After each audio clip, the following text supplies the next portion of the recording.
मनोज जरांगे पाटील जालना जिल्ह्यातील अंबड तालुक्यातील अंतरवाली सराटी या छोट्याशा गावचा स्वाभिमानी युवक। शिडशिडीत अंगकाठी, वाढलेले केस, खुरटी दाढी अशी चेहरापट्टी, शिक्षण जेमतेम, अस्सल ग्रामीण बोली, मुद्देसूद आणि परिणामकारक संभाषण कौशल्य, अगदी 2 खोल्यांच्या पत्र्याच्या शेडमध्ये राहणारा अतिशय सामान्य पण हाडाचा कार्यकर्ता, स्वभावाने अत्यंत प्रामाणिक, तत्वनिष्ठ, जिद्दी, मराठा समाजाच्या भल्यासाठी अक्षरशः संसारावर तुळशीपत्र ठेवणारा हा योद्धा आज देशात चर्चेचा विषय आहे। गेल्या 30 वर्षात मराठा समाजाची बाजू मांडणारे अनेक नेते आले आणि काळानुरूप पडद्याआड गेले। मनोज जरांगे पाटील हे मात्र वेगळेच रसायन आहे। मराठा आरक्षणाच्या मागणीसाठी शांततेच्या मार्गाने उपोषण करणाऱ्यांवर सरकारने लाठीचार्ज केला आणि त्यातूनच पुढे जरांगे पाटील या कडवट पण तितक्याच समंजस संयमी नेतृत्वाचा खऱ्या अर्थाने जन्म झाला। मोदी शाह सारख्या बलाढ्य शक्तींच्या तालावर चालणाऱ्या शिंदे फडणवीस पवार यांच्या ट्रिपल इंजिन सरकारला जरांगे पाटील यांच्यापुढं अक्षरशः झुकावं लागलं। प्रश्न सोडवण्यासाठी सुरुवातीला 1 महिन्याची मुदत मागणाऱ्या सरकारला जरांगे पाटील यांनी 40 दिवसांची सवलत दिली। त्यानंतरही वेळ मागणाऱ्या शिंदे फडणवीस यांना आमरण उपोषणाचे हत्यार उपसून मनोज जरांगे पाटील यांनी जमिनीवर आणले। राज्यात 2 खासदार, 3 आमदारांनी राजीनामा दिला। नेत्यांची घरे, कार्यालये जाळण्याचे प्रकार झाले। गावोगावी उपोषण, मोर्चे, आंदोलने सुरू झालीत। एका जरांगे पाटलांच्या आंदोलनामुळे सगळे राज्य ढवळून निघाले। सरकारच्या तोंडाला अक्षरशः फेस आलाय।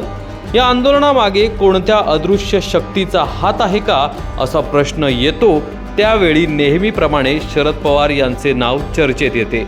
खरे खोटे नंतर समजेलच। आगामी वर्षात लोकसभा, विधानसभा आणि नंतर 27 महापालिका, 36 जिल्हा परिषदा, 200 वर नगरपालिकांच्या निवडणुका असल्याने आता या आंदोलनाचा कोणाला फायदा आणि कोणाला फटका याची आकडेमोड सुरू झाली आहे। सरसकट कुणबी दाखले मिळणार का? ओबीसी मधून मराठा कुणबींना आरक्षण मिळणार की स्वतंत्र देणार? पुढे सर्वोच्च न्यायालयात ते टिकणार का आदी प्रश्नांची उत्तरे मिळतीलही। या तापल्या तव्यावर आपली पोळी भाजून घेण्याचा धूर्तपणा काही मंडळींकडून सुरू आहे। जरांगे पाटील हे आपल्या ध्येयाशी चिकटून आहेत। शिडी तुटवा पारंबी, सरसकट कुणबी दाखले आणि आरक्षण मिळालेच पाहिजेत हा त्यांचा धोशा कायम आहे। आता खरा गंभीर प्रश्न निर्माण झाला तो म्हणजे मराठा गठ्ठामध्ये कोणाच्या पारड्यात पडणार आणि नाराज ओबीसी कोणाच्या मागे जाणार। लोकसभा असो वा विधानसभा किंवा महापालिका निवडणुका, त्यात बंडखोरी, तोडफोडीच्या राजकारणामुळे शिवसेना राष्ट्रवादीला सहानुभूती असल्याचे अनेकांचे अंदाज होते। अनेकदा सर्वेक्षणातूनही तेच समोर आले। भाजप निवडणुका टाळत असल्याचे ते एक प्रमुख कारण होते। आता मराठा आंदोलनामुळे हे सेट झालेले नॅरेटिव्ह बदललेले आहे। सहानुभूतीवर ठाकरे पवार स्वार होतील असे आता वाटत नाही। मराठा विरोधात ओबीसी अशा एका नवीन समीकरणावर लक्ष केंद्रित झाले आहे। त्याचा फायदा भाजपला होणार की विरोधकांना ते काळच सांगेल। प्रस्थापित मराठा नेत्यांना घेऊन भाजपने महाराष्ट्राचे मराठा बहुल राजकारण मुळासकट उखडून टाकले होते, बदलून टाकले होते। पुरोगामी महाराष्ट्रात हे धाडस भाजपला करता आले कारण ओबीसी वोट बँक कायम भाजपच्या हातात होती। माधव पॅटर्नमधील म्हणजेच माळी, धनगर, वंजारी आणि विदर्भातील मोठ्या संख्येने असलेला तेली समाज हा कायम एक गठ्ठा भाजपबरोबर राहिला होता। सर्वोच्च न्यायालयाने ओबीसी आरक्षण रद्द केल्याची नाराजी आहेच। आता जर का मराठा समाजाला शैक्षणिक आणि नोकऱ्यांसाठी ओबीसी कोट्यातून आरक्षण दिले नाही तर ही नाराजी वाढणार आहे। मराठ्यांना कुणबी दाखला दिलाच तर भाजपची ओबीसी वोट बँक फुटलीच समजा। भाजपला त्याचीच मोठी चिंता आहे। तमाम मराठा एकटवल्याने त्यांनाही नाराज करून चालणार नाही, अन्यथा महाराष्ट्र कायमचा हातातून जाऊ शकतो याची ही भीती मोदी शाह यांना आहे। महाराष्ट्रात भाजपची पुरती कोंडी झाली आहे। धरलं तर चावतं आणि सोडलं तर पळतं अशी स्थिती आहे.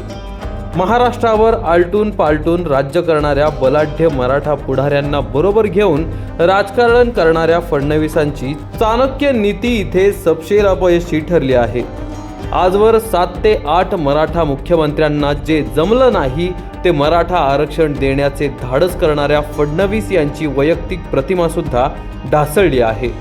खडसे, मुंडे, बावनकुळे या ओबीसी नेत्यांना डावलणाऱ्या फडणवीस यांना आता मराठा नेते सुद्धा साथ देईनासे झालेत. एकनाथ शिंदे आणि अजित पवार यांच्या डोक्याला बंदूक लावून त्यांना सरकारमध्ये आणले, मोठी संधी दिली, पण आता ती खेळी सुद्धा कुचकामी ठरल्याने सगळाच विचका झालाय.